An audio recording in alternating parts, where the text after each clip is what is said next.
for their future. You build the house of the Lord together with others. You like 80% of what you see. You like 80% of the friendships that you have acquired along the way. You like 80% of it. But there is a 20% that there are imperfections, disagreements, things that are of shortfall, things that we don't like, that we are beginning to despise. And the amazing thing is that it's that 20% that the enemy magnifies before our eyes. And because of that 20% that's magnified, and we are deceived. Christians are deceived.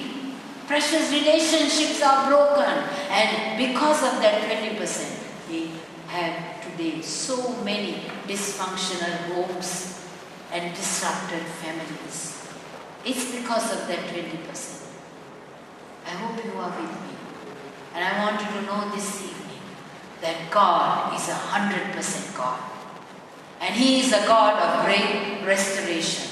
And just imagine, if you apply some of the principles we heard this evening into your life, into your family life, imagine the kind of change that can come into our church relationships.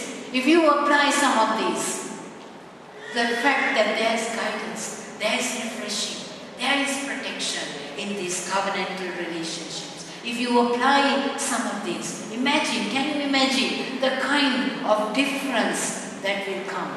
You will find you will live heaven on earth. See, nothing is impossible with God if we stand on His word. And if we give up the natural and walk into the supernatural. Covenants are supernatural. It's not by might nor by power. It's by the power of the Holy Spirit that we can keep our covenantal relationships. Imagine the change. It's not too late. It's not too late to come back into the covenants that God has for you. The time is now.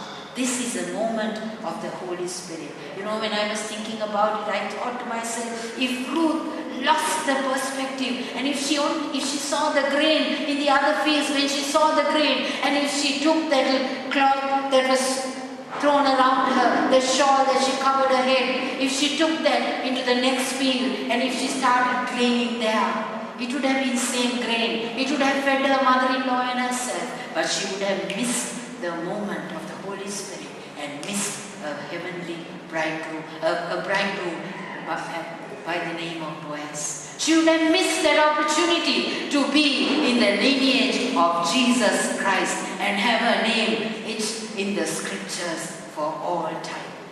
She would have missed it.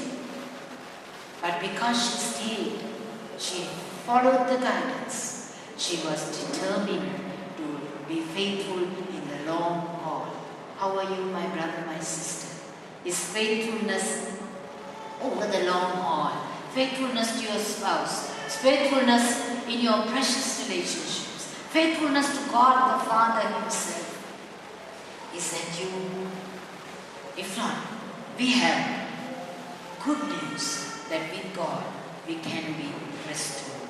Amen. As we apply these principles this evening into our lives, imagine the changes that will come. Home will never be the same.